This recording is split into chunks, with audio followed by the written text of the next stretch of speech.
7:02 de la mañana, iniciamos nuestro segmento de entrevistas acá en Primera Página, dándole la bienvenida a la rectora del Consejo Nacional Electoral, vicepresidenta del ente comicial, Sandra Oblitas. Gracias por aceptar nuestra invitación. Bienvenida a Primera Página. Buenos días, ¿cómo están? Muy bien, rectora, muchos temas que comentar. Obviamente el tema del referéndum revocatorio pues sigue acaparando titulares y bueno, vamos a iniciar el análisis de este tema junto a usted. Vamos a iniciar, por supuesto, colocándole a nuestros televidentes en pantalla el artículo 72 de la Constitución de la República Bolivariana de Venezuela. Ya lo van a tener allí. ¿Qué dice este artículo de nuestra Constitución Nacional? Todos los cargos y magistraturas de elección popular son revocables transcurrida la mitad del periodo para el cual fue elegido el funcionario o funcionaria. Un número no menor de 20% de los electores inscritos en la correspondiente circunscripción podrá solicitar la convocatoria de un referéndum para revocar su mandato. Rectora, hay mucha inquietud, sobre todo cuando realmente se cumple la mitad del periodo, en este caso el presidente Nicolás Maduro,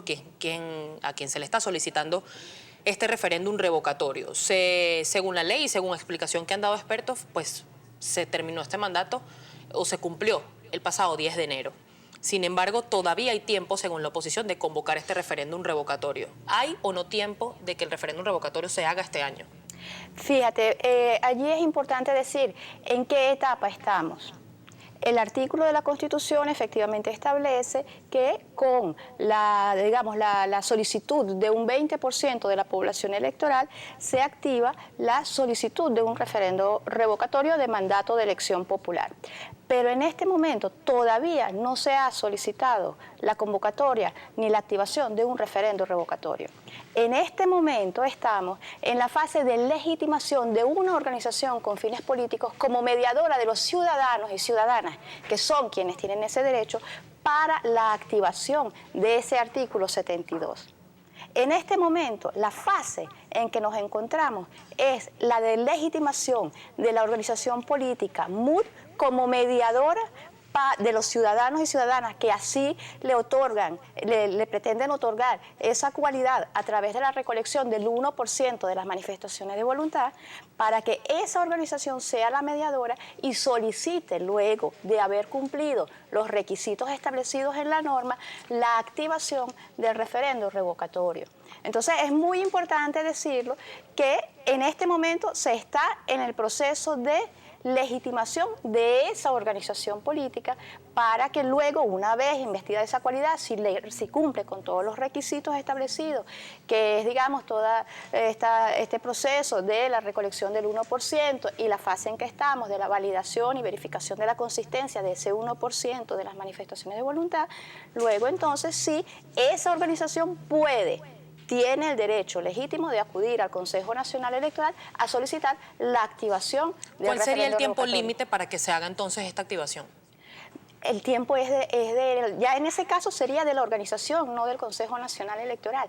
En este momento se está en la fase de legitimación.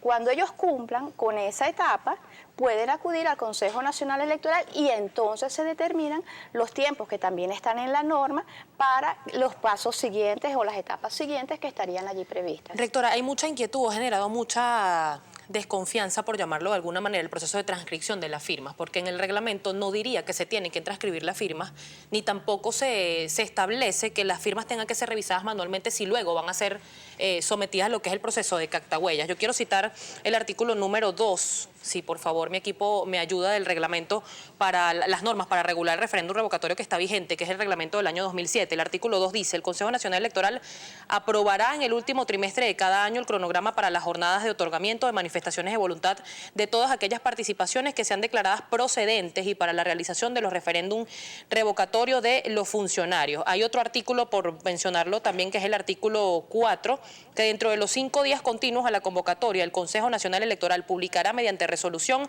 la pregunta que será formulada a los electores en el referéndum revocatorio, la cual deberá estar redactada de manera que la respuesta se enmarque dentro de las opciones sí o no. En este primer capítulo del reglamento no se verifica la... Disculpa, es que eso que tú estás mencionando corresponde a la ejecución del revocatorio. Nosotros estamos ahorita, cuando ya está activado. Estamos en el marco de las normas para la promoción del referéndum revocatorio. Es decir, de mandato que usted de elección ratifica popular. acá que el referéndum no está activado. En este momento no estamos activando, lo que está en proceso es la legitimación de la organización política, organización con fines políticos MUD, para ser la mediadora de los ciudadanos a los efectos de hacer esa convocatoria.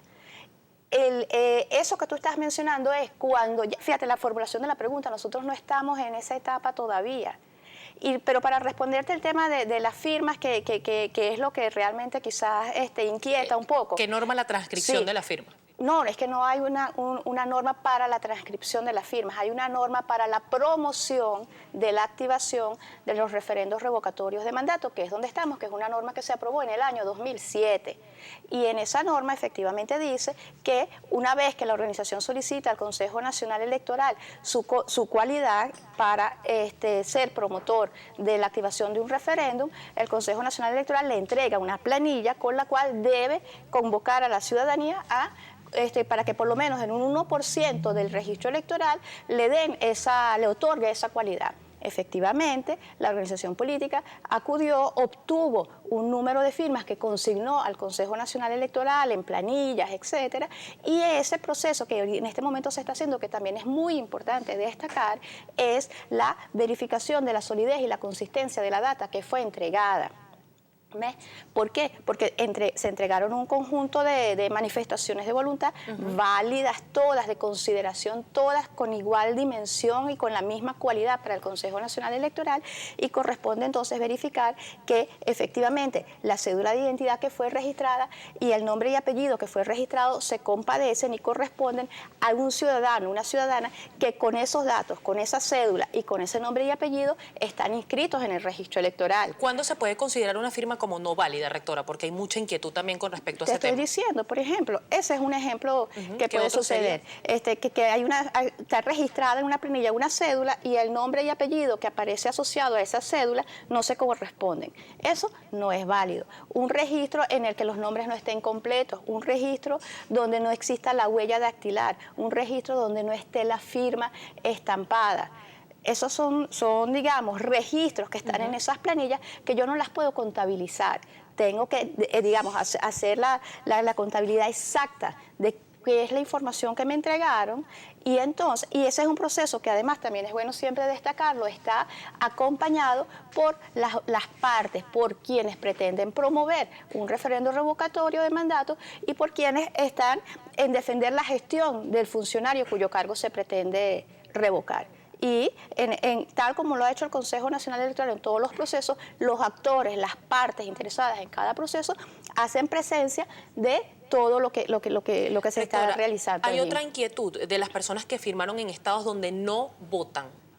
¿Qué pasa con ese 5% del total que entregó la Mesa de la Unidad Democrática? Aparentemente el 5% sería de este tipo de personas que firmaron la planilla para el referéndum revocatorio en el estado donde no votan. Por ejemplo, yo voto acá en Caracas y firmé en Barquisimeto. Fíjate, eso es parte de lo que se estableció en la mesa técnica. Eso quedó claramente establecido en la mesa técnica, donde estuvieron presentes los actores políticos, las organizaciones, y además cuando se les entregó la planilla está claramente distinguida la entidad donde se está haciendo la recolección de las manifestaciones de voluntad, y se les entregó también cuál es la cantidad de manifestaciones de voluntad que deben ser recogidas por entidad.